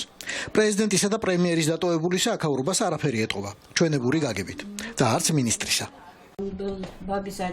დამოუკიდებლობის აღდგენის შემდეგ მამაჩემი თავდაცვის პირველი მინისტრი გახდა 1992 წელს. იქამდე კი მთელი ცხოვრებას დევნიდნენ როგორც ხალხის მტრების ოჯახის შვილს. ერთხელ სტუდენტობისას დაჭერა დაუპირეს და თქვა იქ წავალ, სადაც არავინ მომძებნისო. ყაზახეთის სტეპებში წავიდა გადასახლებულ მშობლებთან, ნებაყოფლობით ციხეში. 1 წელი იყო იქ, სანამ მთელ ესტონეთში ეძებდნენ.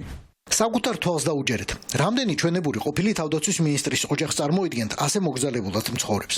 ბევრს ნამდვილად ვერა. პირეთ ულუოცი კი ერთი ჩვეულებრივი პენსიონერია, მართლა ჩვეულებრივი. 40 წელზე მეტი ვიმუშავე საბავშვო ბაღში და 2 წელია პენსიაზე ვარ. პენსიონერები ყველგან ყველაზე აქტიური ამომრჩევლები არიან. გაბედოს რომელიმე დემოკრატიულმა მთავრობამ და არ გაითვალისწინოს მათი ინტერესები. ეს არის ყველაზე კმაყოფილ პენსიონერთა გეოგრაფია. ეს ცხრილი პროფესიონალმა ეკონომისტებმა შეადგინეს. გაითვალისწინეს ყველა და ყველაფერი. პენსიაზე გასulis მინიმალურიცა და საშუალო ასაკიც. სახელმწიფო პენსიაცა და კერძოც, ანუ დაგროვებითი. და ბევრი კიდევ სხვა. დედამიწის ზურგზე მინიმალური პენსიების პირველი ათეული ასეთია. ისლანდია, ნიდერლანდები, დანია, ისრაელი, ფინეთი, ავსტრალია, ნორვეგია და შვედეთი. როგორც წარმოუდგენია დასავლელი პენსიონერი მსოფლიოში, განსაკუთრებით ტურისტულ ქვეყნებში, როგორც მდიდარი და ყველაზე კარგი მხარჯველი ჯგუფი. თუ თქვენი ქვეყანა ნამდვილად ევროკავშირისთვის ემზადება წესით, თქვენც უნდა ემზადებოდეთ, რომ ასეთ ტურისტად იქცეთ. ოღონდ სანამ ჩემოდანს ჩაალაგებთ, ჯერ ეს მდიდარი პენსიონერები და საპენსიოები ნახეთ, რას ჩადიან. რაღაც 2 კინკილა წლის გულისთვის. კანონმა საპენსიო ასაკი 62-დან 64 წლამდე 100-ია და გადაწვეს საფრანგეთის ქუჩები. ასე რომ ბრძოლისთვის ყოველთვის იყავით მზად, ყველა ასაკში. ევროკავშირში შესვლის შემდეგ სკოლის მასწავლებლების ხელფასი სახელმწიფოს დაეკისრა საბავშვო ბაღებისა ადგილობრივ მმართველობას. მაშინ ძალიან ჩამორჩით ბაღებში.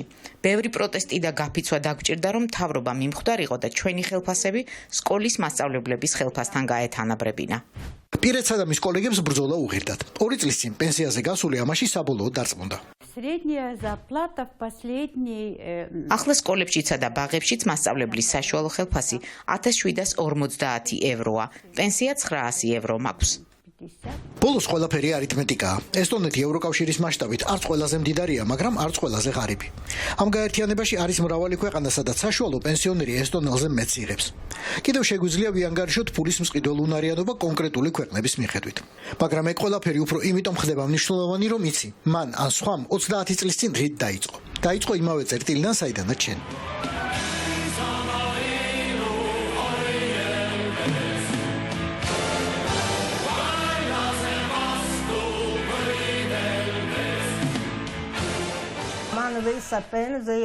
ორ შვილს მარტო ვზრდიდი და შემოსავალი არასდროს არაფრისთვის ყოფნიდა. გადარჩენაზე ვფიქრობდით. ახლა ამ ასაკში თუ დამიჯერებთ, ყველაზე კარგად ვარ. შემიძლია მხოლოდ საკუთარ თავზე ვიფიქრო. ინტაპოლეს საშუალო პენსიონერი არ არის. ყველაზე ღარიბი პენსიონერია. მისი ქვეყნის კანონმდებლობით ადგენილ მინიმალურ პენსიას იღებს.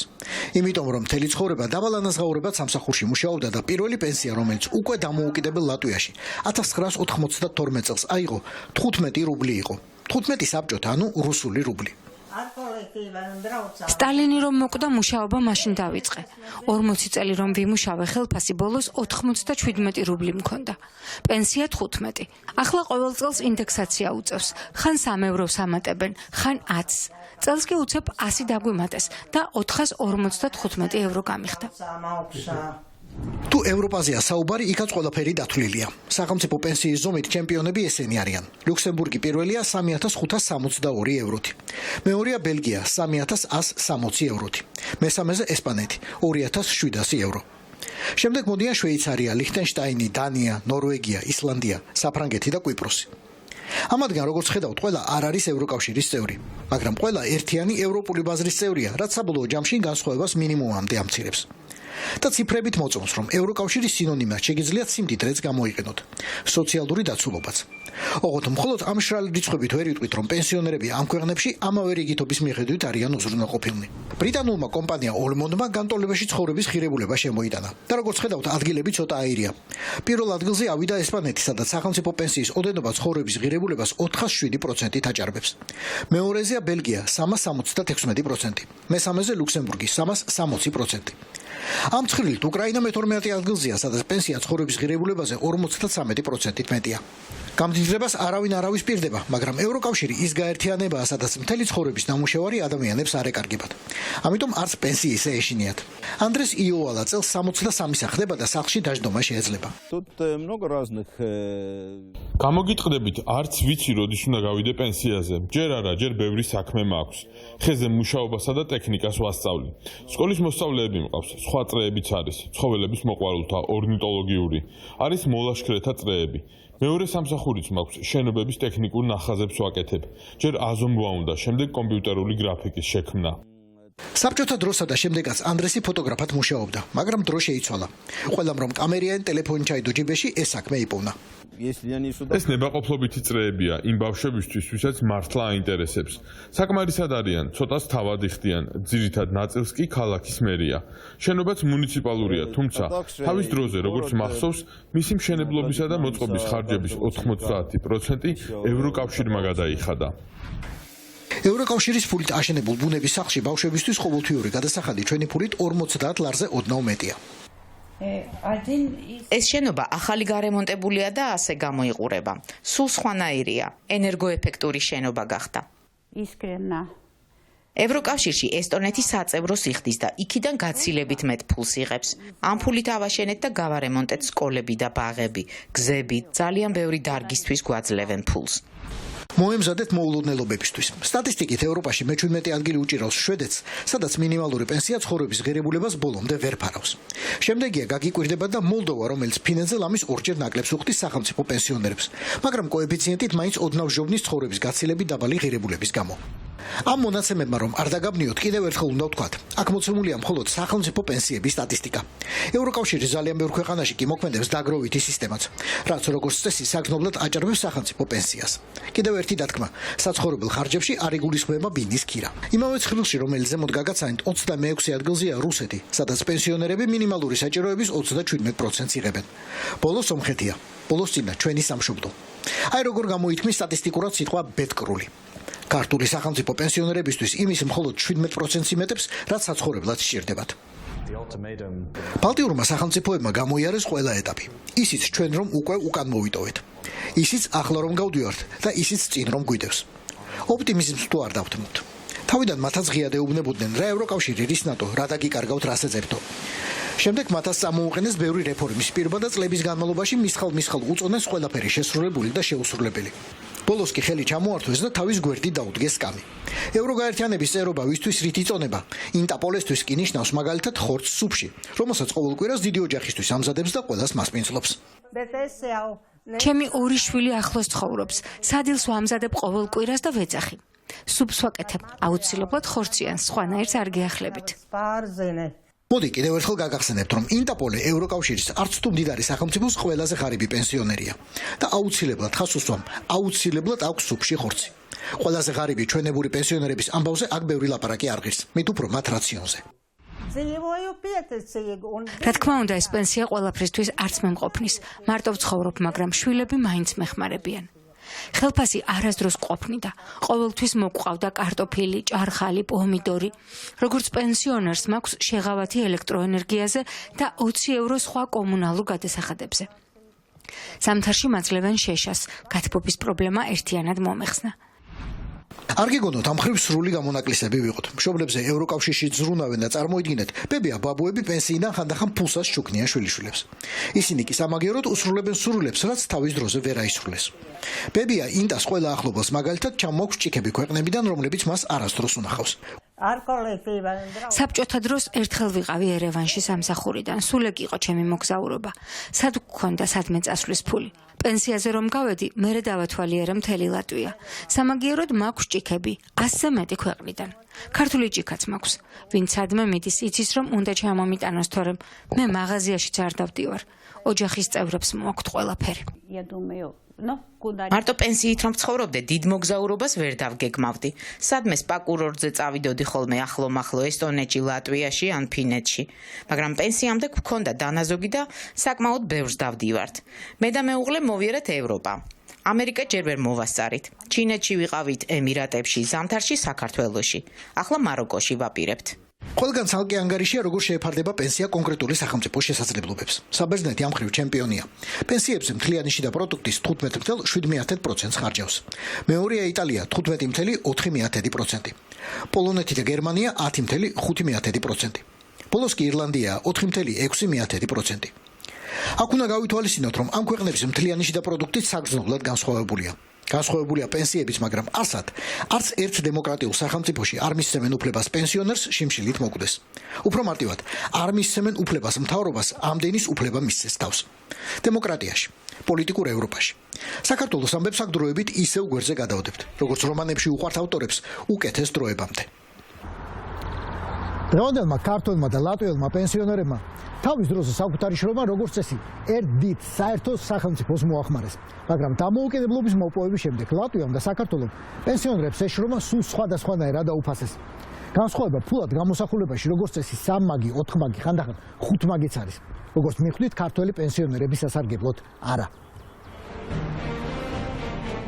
საქართველოს კი ამ დროს ოკუპაციასთან გამკლავება უწევს ყველა განზომილებაში და ყველა გამოხატულებაში. ახლა უკვე ეს პროცესი ინტელექტუალურ სფეროსაც გადასწვდა. საავტორო უფლებების სფეროში დაწყებული სახელდახელო საკანონმდებლო ცვლილებები და პარალელურად საავტორო უფლებების ასოციაციის წინააღმდეგ სახელისუფლებო არხებზე აგორებული შავი პიარ კამპანია ნამდვილად უჩენს ამ სფეროში ყველაზე ჩაუხედავ მაყურებელსაც კი განცდას, რომ რაღაც აქ ისე ვერ არის.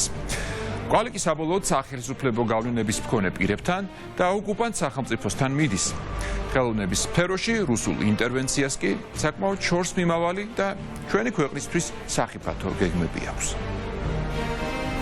ეს ორგანიზაცია შეიქმნა 99 წელს.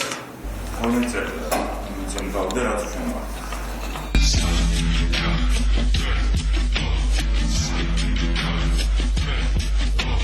საავტორო უფლებების დაცვის ასოციაცია GCA 90-იანების ბოლოს საქართველოში შეიქმნა ქვეყანაში, რომელსაც უკვე გადატანილი ჰქონდა ომები რუსეთთან, სადაც არ იცოდნენ რატომ უნდა გადაეხადათ გადასახადები და ღვედის შეკვრას საჭესთან ეროვნული ღირსების დამცირებად მიიჩნევდნენ.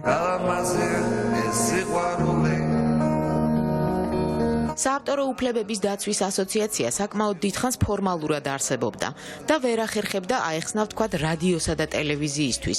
სიმღერას, რომელსაც ეთერში უშვებდნენ, პატრონი ყავდა, კომპოზიტორი, ტექსტის ავტორი, შემსრულებელი. ეს მათი კერძო საკუთრება იყო და ამ საკუთრებით სარგებლობისთვის ფული უნდა გადაეხადათ. 2011 წელს GCA-ში ახალი გუნდი მივიდა. მაშინ შეიძლება ითქვას, საავტორო უფლებების დაცვის სფერო პრაქტიკულად არ არსებობდა.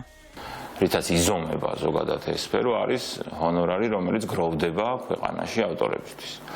2011-ის და კიდევ უფრო ადრინდელ მონაცემს თუ ავიღებთ, მაგალითად, ყოველწლიურად ეს ორგანიზაცია აგროვებდა დაახლოებით 250,000 ლარს წელიწადში.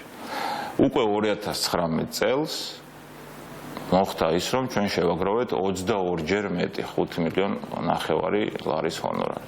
რაც ავტომატურად ნიშნავს იმას, რომ 22-ჯერ მეტ ჰონორარს იღებს დღეს ავტორი, ვიდრე ის იღებდა ერთი დეკადის უკან. ხო, არა, ეგ ნახდათ იყო. ანუ რო გამოჩნდა გიგა ეს ორგანიზაცია შემოგთავაზეს თანამშრომლობა კი არა და მანამდეც იყო რა ჩვენ ყველას ავტორს თავის სიმღერები დაფიქსირებული ჰქონდა. საავტოროში, მაგრამ ფაქტიურად იქიდან არ ველოდებოდით არაფერს. ანუ ეს ნაწილი არ არსებობდა, რომ იქიდან რამე თანხა მოვა. უბრალოდ იცოდი თეორიულად.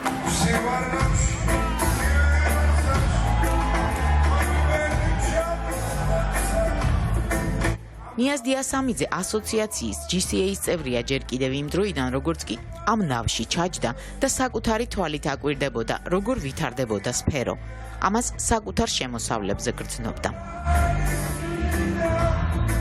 მე გამოჩნდა გიგა ეს ორგანიზაცია და დაიწყო. ეგრე ნახდათ ეგრე იყო რომ თავიდან და მე შემდგომ აშკარად წინ მიდიოდა ეგ საქმე რა.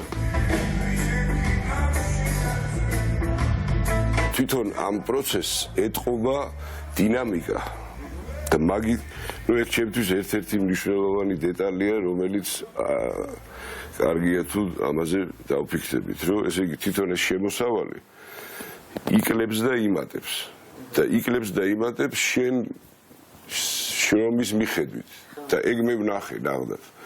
იყო მომენტი რაღაც სიმღერა ვთქვათ ხალხს ხშირად ჩაურთავს, ხო, იმ დროს გახდა, ხო, და აშკარად შეეტყო. ოღონ ვიძახის სიმართლეს ვამბობ რა. მერე გავიდა ის პერიოდი, ჩამოვიდა. შეიძლება ერთმა სიმღერამ გაგრძნობინოს იმ პერიოდში რომ მოიმატა რა აშკარად რა. ანუ ეს დინამიკა მე ნანახი მაქვს და ხო, ნუ ზოგადად თვლი რომ კარგად მუშაობს ეგ ხალხი, სავარაუდოდ უკეთესადაც შეიძლება, მაგრამ როგორი თლიანობაში რა მდგომარეობაშიც არის ჩვენი ქვეყანა და ვთქვათ არ ვართ ეხა მილიონერი ერი, ხო, შესაბამისი შემოსავალი, ანუ არ არის რაღაც კოლოსალური, მაგრამ სტაბილურია. პანდემია მაგალითად მაგან პურის ფული ეგ იყო რა. ეს დინამიკა, როგორც ჩანს, მსოფლიოს ანალოგიური ორგანიზაციების კონფედერაციასაც არ გამოეპარა. ან რა უმაღლესი მათემატიკა სჭირდება ამ ციფრების შედარებას. 2011 წელს GCA-მ 167,000 ევრო შეაგროვა, 2022 წელს 1,800,000. 2022 წელს გამოქვეყნდა მსოფლიო რეიტინგი 2022 წლის, სადაც ჩვენი ორგანიზაცია და ამ კუთხით საქართველო დასახელებულია არა მარტო პოსტსაბჭოთა სივრცის, არამედ აღმოსავლეთ ევროპის ერთ-ერთ ყველაზე წარმატებულ მაგალითად. მიზეზი, რომლის გამოც დღეს ამ თემაზე, ამ სფეროზე საუბარი გვიწევს, საქართველოში 4 წლის წინ გაჩნდა. 2019 წელს პირველად გამოჩნდა ორბიტაზე რუსეთი. არა მარტო გამოჩნდა, ჩამოვიდა საქართველოში და შემოგთავაზა, მთელი დელეგაცია იყო ჩამოსული, რომ გამختارიყავით რუსული სივრცის ნაწილი, რაც გულისხმობდა, რომ უნდა გამختارიყავით მათ მიერ დაფუძნებული ევრაზიული კავშირის წევრი, ევრაზიულ კავშირში არიან გაერთიანებული პოსტსაბჭოთა ქვეყნები და ასევე უნდა გვესარგებლა მათ მიერ შექმნილი ჰონორარის განაწილების ცენტრალიზებული სისტემით. ეს რომ მარტივად ავხსნათ, ეს ნიშნავს იმას, რომ ფული, რომელიც შეგროვდება საქართველოში, უნდა განაწილებულიყო ცენტრალიზებულად მოსკოვიდან და ყველა ის პირადი მონაცემი მათ შორის ქართველი ავტორების, სახელი გვარი პირადი ნომერი და ამ შემდეგ უნდა თავი მოეყარა ამ ცენტრალიზებულ სისტემაში. ამაზე ჩვენ უარი ვთქვით, ბუნებრივია, რის გამოც დაიწყო პრობლემების შექმნა. Российское авторское общество РАО. საქართველო პირველი არ არის, რომლის საავტორო ინტელექტუალური საკუთრების სფერომაც რუსული ექსპანსია განიცადა. მათი ტაქტიკა ყველა პოსტსაბჭოთა ქვეყანაში ერთნაირი იყო. ჯერ ადგილობრივ ორგანიზაციებს თავაზობდნენ თანამშრომლობაც, სადაც უარს მიიღებდნენ, იქ ალტერნატიულ ორგანიზაციას აფუძნებდნენ. ასე მოიქცნენ საქართველოშიც და ასე შეიქმნა გერა. РАО, ესე იგი რუსეთის ეს ორგანიზაცია, რომელიც ფლობს 100%-ს ვორნერის, სონის, ჩვენ ვართ მათი გამოდის რაღაც ესეთ შვილობილი კომპანია, მათ უფრო მეტი ძალა აქვთ და უფრო მეტი რესურსი აქვთ. გერა რუსეთიდან ტრანზაქციების დამადასტურებელი დოკუმენტების გამოქვეყნებას საჭიროსაც არ ხდის. ისინი არ უარყოფენ, რომ რუსული ქოლგის ქვეშ არიან და რუსეთიდან ფინანსდებიან. არასოდეს არც ერთ ეტაპზე არ უარყვია რუსეთის ფედერაციიდან ჩვენი ავტორშემსრულებლებისთვის დიახ მოგვაქვს თანხები. აბა დაატკბით ბატონო.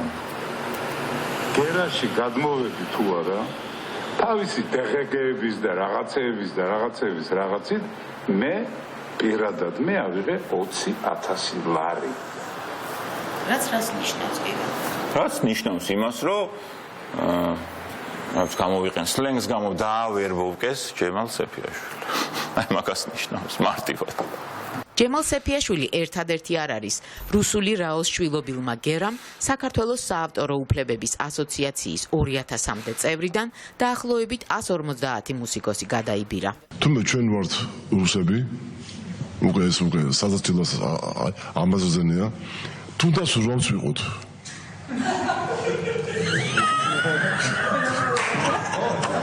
თუნდაც მხოლოდ ერთი პატარა უმნიშვნელო პრობლემაა. გერას საქმიანობა საქართველოში უკანონოა. რა არის ამისთვის საჭირო? კანონის შეცვლა. საქართველოს პარლამენტი გასულ კვირას სწორედ ამით იყო დაკავებული. ჯერ იმის მტკიცებით, რომ ქართული GCI რა ცუდია და გერა რა კარგია. 2 წელი ველოდე რომ მართლა კარგია და იქნება ყველა რომ გადავიდა ჩემი ახლობელი და კოლეგა, ვისაც მე ძირითადი ბირთვი პატივცემდი მართლა GCI-ში, ყველა წავიდა გერაში და მე რაღაცა ძალიან ჯიუტად ველოდი რომ გამოსწორდება მდგომარეობა GCI-ში, არ მოხდა ეს. 1000-საც არ ვიღებდი ჩემს საავტორო შემოსავალს, რაც მე მეკუთვნოდა. ამაში ვარ ღრმად დარწმუნებული. სად არის ჩემი ფული? მე არაფერს არ ვითხოვ. ჩემი თან ამიდის გიგასთან, მე გარიცხული ვარ და მე ჩემ თანხას ვერ ვიღებ. სამწუხაროდ ძალიან უკმაყოფილო, მარტო მე არა, ძალიან ბევრი მომღერალი და არტისტი არის. რუსული ინტერესების სადარაჯოზე დგანან სამთავრობო არხებზეც, სადაც გვარწმუნებენ, რომ GCI-ში ფული არამიზნობრივად იხარჯება. ამის მამტკიცებელი დოკუმენტაციის წარმოდგენას კი საჭიროდ არ მიიჩნევენ. ისედაც მძიმე დარტყმა მივაყენე კობალაძეს და ახლა რომ შემოსავლებს მივმართო წერილით შემოწმების თაობაზე, პრაქტიკულად უნდა წარმოვჩინდე როგორც მხარე.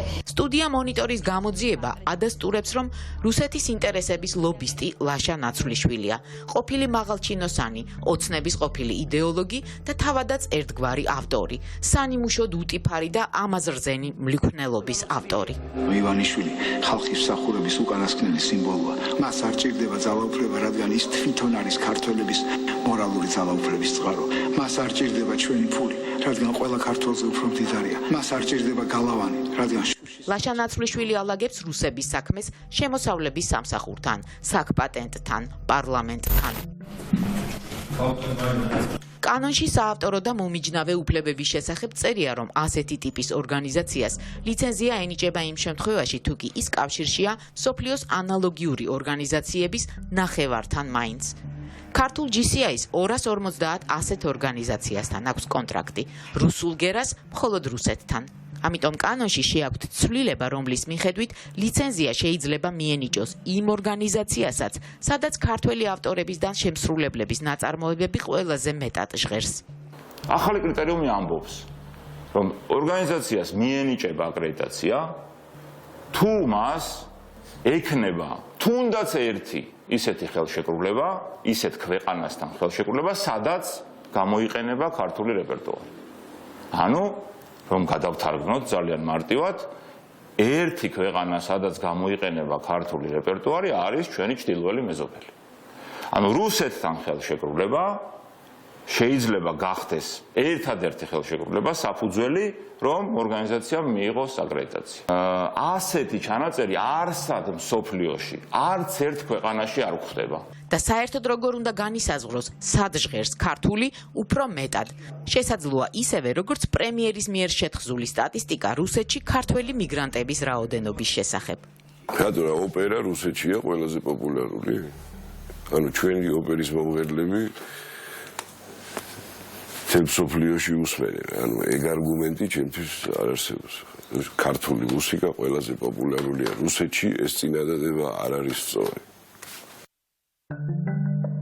პარლამენტი ასევე განიხილავს ცვლილებას, რომლის მიხედვითაც სახელმწიფოს მიენიჭება უფლება განსაზღვროს ნაწარმოების ტარიფი. ყველაზე ავტორიტეტულმა მსოფლიო ორგანიზაციებმა და ექსპერტებმა ამ სფეროში ქართველ კანონმდებლებს თავისი მოსაზრება ამ ცვლილებებზე უკვე გაუზიარეს. მათი დასკვნა ამბობს. სამ რამეს ჩამოთვლიან ისინი. პირველი, შეუსაბამოა საერთაშორისო სამართალთან, ეწინააღმდეგება ევროდირექტივებს, არღვევს ავტორთა უფლებებს. გიგა კობალაძე ევროპულ გამოცდილებაზე გვიყვება, რომლის მიხედვით ქვეყანაში ასეთი თითო ორგანიზაცია მოქმედებს. მაგალითად, არ შეიძლება მუსიკაში იყოს 2, არ შეიძლება ლიტერატურაში იყოს 2, თუმცა შეიძლება მუსიკაში ცალკე იყოს, ლიტერატურაში ცალკე, მხატვრობაში ცალკე, კინემატოგრაფიაში ცალკე და ასე შემდეგ. რატო რითი იხსნება? ეს იხსნება იმით, რომ როდესაც კონკურენციას აქვს ადგილი სფეროში, ეს აზარალებს ავტორს. ხდება ტარიფის შემცირება, ანუ ფასის შემცირება, ნაწარმოებზე ფასი მცირდება და საბოლოო ჯამში ავტორი იღებს ნაკლებს, ვიდრე ის უნდა იღებდეს სამართლიანი ანაზღაურების დროს. ეს არის მთავარი პრინციპი, ამას ეძახიან ერთი ფანჯრის პრინციპს, მარტივად რომ ვთქვათ. ეს უმარტივებს თვითონ გადამხდელსაც საქმეს. ავიღოთ თბილისო სიმღერა რეზო ლაღიძე და პეტრე გრუზინსკი. რეზო ლაღიძე არის თქვათ ერთ ორგანიზაციაში, პეტრე გრუზინსკი არის მეორე ორგანიზაციაში, ხო? და სადღაც რესტორანში შესრულდა. რესტორანი დაიწყებს იმის გარკვევას, პოეტის სად არის აიღებს და ამ ერთი სიმღერის თანხას გადაუგზავნის რომელიმეს, ხო? ახლა ატყდება ეს ერთი ამბავი, რომ ცირა შენ ჩემი პოეტის თანხა გაქვს. მერე იქნება სასამართლო. მერე ეს სასამართლოები რომ 10 წელი გრძელდება მინიმუმ ძალიან კარგად მოგეხსენებათ და ამასობაში ვინი ჩაგრება? ავტორი. ისევ პეტრე გრუზინსკის ოჯახი და ისევ რეზო ლაღიძის ოჯახი, ხო? ანუ ისევ ავტორი. აქედან გამომდინარე არანაირად არ შეიძლება რომ ავტორს აწყობდეს ეს. ის თანხა რომელსაც აი მეტს უხდიან, რაღაცას უხდიან, მე სიმართლე გითხრათ ვერ ხვდები. საიდან არის მეტი და როგორ არის მეტი. Kucha kucha avule Kharitetrad penta კახა ცაბაძე საავტორო უფლებების ასოციაციის წევრია. GCA ფლობს უფლებებს როგორც მისი მამის, გიორგი ცაბაძის გენიალურ მემკვიდრეობაზე, ისე თავად კახა ცაბაძის სიმფონიური ნაწარმოებების ჰონორარის შეგროვებაზე. ახლა ჩემი ნაწარმოებები რაღაც დაუკრეს იაპონიაში, დაუკრეს ამერიკაში, იქ კიპრზე დაუკრეს, იქ სადღაც დაუკრეს, ხო? იგივე გოგის მამაჩემის ნაწარმოები დაიდგა საბერძნეთში, იქ ასრულებენ, ფერიან, ცეკვავენ, წერენ, რა ვიცი, 1000 რაღაცა. რატო სხვა ქვეყნებიდან არ უნდა ავიღოთ, ვერ გავიდი.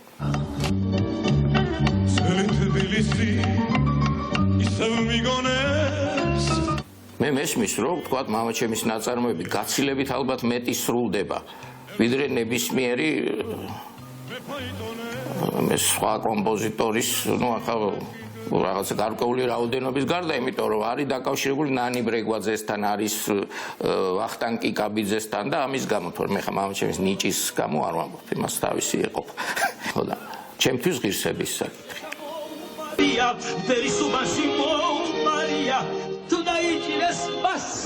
რუსეთთან რო აქვს კავშირი, ხო, მაგიტო გააქვთ, თორე აბა სხვა რითი უნდა გაიტანონ, ხა ლოგიკა, თუ ევროპა გვინდა, გვეუბნებიან, არა, მოდი განვიხილოთ ეს კანონი რაღაცა, თუ ისა არა, აბა მიზეზი რა არის? გამიტომ იმ კონკრეტულ რაღაცაზე, აი ეს თანხა დაგროვდა და მოდი წაიღე. აუცილებლად უნდა გადავიდე იქა?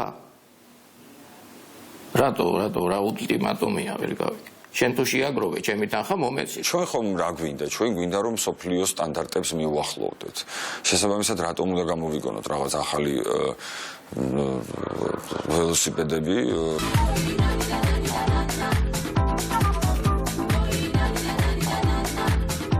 ეს რომელი წელია? ეს ტრანსპორტზე 99 წელია. 99 წელი 2000 კახაბერი GCA-ის წევრი ჯერ კიდევ განდაგანას წლებში გახდა, როცა ჯერ კიდევ კახუჩელა იყო. ფული შედიოდა, ასე ვთქვათ, ამ კომპანიებში, მაგრამ არტისტებთან ფული არ მოდიოდა. წლებთან ერთად თავისი უფლებებით შეისწავლა და სფეროც, რომელიც მათთან არტისტებთან ერთად იზრდებოდა და ვითარდებოდა. ახლა უკვე ანიდან ჰოემდე იცნობს ამ ტიპის ურთიერთობებს და ყველაფერს რომ შევეშვათ და შოუ ბიზნეს მართლა როგორც ბიზნეს მივუდგეთ, პრაგმატულადაც დაუშვებლად მიაჩნია რუსულ კომპანიას თავისი შემოსავლები ანდოს. რუსეთის ბაზარზე ყოველთვის გაუკონტროლებელი იყო და დღემდე ძალიან გაუკონტროლებელია საავტორო უფლებები. ყველაზე დიდი ფალსიფიკაცია, მოპარვა მუსიკის თუ ასე ვთქვათ, ну ზოგადად შემოქმედებითი, ასე ვთქვათ, ნაწარმოებების ყველაზე დიდი კრიმინალი შემოქმედებითი პრინციპში კი არის და იყო სამწუხაროდ. ვისურვებდი ჩვენ უფრო სოფლიო სტანდარტებს მისკენ ვიღწოდეთ, ვიდრე რაღაც ახალ ჩამოყალიბებულ ფორმებზე, რომელიც შეიძლება ვერ გასცეს ერთ ქვეყანას მაგალითად და დაინტერესება მხოლოდ იყოს რაღაც ფინანსური. ფული გქონდეს ახლა ასარები ჩვენ რუსეთში რამე.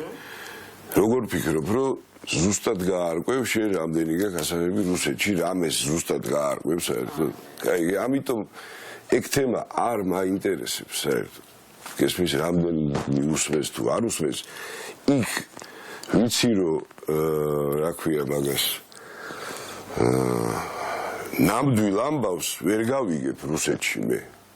იმიტომ რომ რუსეთი არის სრული კორუმპირებული, მთლიანად კორუფციაა ეს ქვეყანა. ეხლა სად ვეძებო მე ჩემი სიმღერა მართლა ჩართეს თუ ამიტომ დაკეტილია იქ.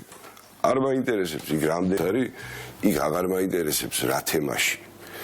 ამიტომ მიუღებელია აქაც, იქაც და ეხლა მე ვერავის ვერ დავადებ თვითონ შენ რუსის იმას თამაშობ და შენ არა ეხლა ეგეთი რამე არ მაინტერესებს და არ მინდა რომ დავიჯერო, რომ ძბჯერო. ამიტომ ამ კუთხით არ გავყოფთი რა, შემოჭრა, სადაც გინდა იყოს.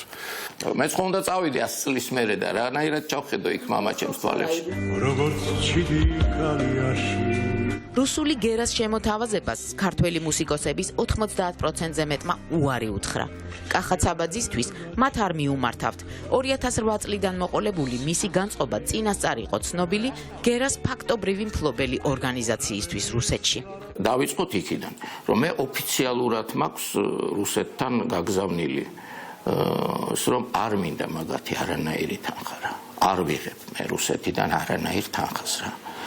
ჩემთვის ცოტა სხვა დამოკიდებულება და სხვა ეს არის ზოგიერთი შეიძლება თulis რომ მე რა იყოს რუსეთიდან ამას ცოტა სხვა სიტყვა ქვია რა. ფულს რო იღებ და სულ ერთია ვისგან და სულ ერთია რას აკეთებ, ეს ჩემთვის გამართლება არ არის. ის რაღაცნაირად ის უნდა შეგერგოს შენს ოჯახსაც, შენ შვილებსაც, შენ მომავალთაობას, შენ სახელს, ყველაფერს უნდა რაღაცნაირად შეეფერებოდეს. რატო ფიქრობთ, რომ ეს თქვენ ღირსებას არ შეესაბამება და ნებისმიერი მოქალაქის ღირსებასაც არ უნდა შეესაბამებოდეს? თანამშრომლობა მათთან. აი რომელი თანამშრომლობა იყო, რომელიც ქართველებისთვის დადებითად დამთავრდა რუსეთთან თანამშრომლობა. არც ერთი 300 წლის განმავლობაში. და თქვენ თვლით, რომ მხოლოდ საავტორო უფლებებში მოინდომებენ საქართველოს გაბედნიერებას? შემოქმედი ადამიანები, ძირითადად ბევრმა დატოვა ეხლა პრინციპში რუსეთი, მაგრამ რა თქმა უნდა ქართველებს ყავს მსმენელი რუსეთში. და ეს უფრო ქართველებისთვის კარგი თემაა თუ ვინმე ინტერესდება ქართული საერთოდ შემოქმედებით და უსმენს, ხო? მაგრამ ასე ვთქვათ, მფლობელი გახდეს ამ შემოქმედების და ინტელექტუალური ნაშრომის, რა თქმა უნდა, წინააღმდეგი ვარ, ეს უკვე ვთქვი და მაგრამ ერთხელ ვიტყვი და ყოველთვის წინააღმდეგი ვიქნები. ეს არის ქართული სიმდიდრე, ვფიქრობ და შესაბამისად საქართველოს უნდა შეინახოს ეს სიმდიდრე. რუსულ ექსპანსიას ახლა უკვე სახელოვნებო სფეროში ორი მიზანი აქვს. პირველი, რუსეთში ასეთი კომპანიებისთვის სანქციების გვერდის სავლაში ხელშეწყობა. ამაში საქართველოში დაფუძნებული გერას ანგარიშების გამოყენებაა. და მეორე და უძველესი, ბიოლოგიური იარაღის შექმნა. წითელი ინტელიგენციის ახალი თაობის ჩამოყალიბება, რომელიც პრივილეგიებით მოხიბლული თუ ფულით დავალებული, იძულებული გახდება ამ ფულის ჩამომრიგებლის პროპაგანდისტი გახდეს და თავისი ავტორიტეტი და სიყვარული საკუთარ ქვეყანაში საზოგადოებრივი აზრის რუსეთის სასარგებლოდ ფორმირებაში გამოიყენოს, რასაც საბჭოთა კავშირი 70 წელი აკეთებდა, რასაც აკეთებს რუსული სკოლის მიმდევარი ივანიშვილიც ბოლო 20 წელიწადი. რუსეთი ამაში არის პირდაპირ დაინტერესებული ერთადერთი მიზნით, რომ ეკონომიკური ბერკეტი გარკვეულწილად ჩაიგდოს თუმცა მცირე ხელში, მაგრამ რაც უფრო მთავარია, ჩაიგდოს სოციალურ-კულტურული ბერკეტი, სახელოვნებო ბერკეტი და ჰქონდეს გავლენა იმ ხალხზე, ვისაც შემდგომში გამოიყენებს იმ ჰონორარის გადახდის სანაცვლოდ პროპაგანდის იარაღად. გამორთე რუსული. გამორთე რუსული. გამორთე რუსული. გამორთე რუსული. გამორთე რუსული. გამორთე რუსული. გამორთე რუსული. გამორთე რუსული საავტორო უფლებების ასოციაციის კამპანია იყო უკრაინაში ომის წამოწყების შემდეგ და ის საჯარო სივრცეებში რუსული მუსიკის კულტივირებაზე უარის თქმისკენ მოუწოდებდა. ზუსტად ერთ წელიწადში კი რუსული მთელი სიმძლავრით საქართველოს პარლამენტში ჩაირთო. მარტში მიღწეული წარმატება ახლა მარტივ მომრავლებად იშლება და პატარ-პატარა რუსულ კანონებად სხვადასხვა სფეროში დაჩქარებული წესით განიხილება.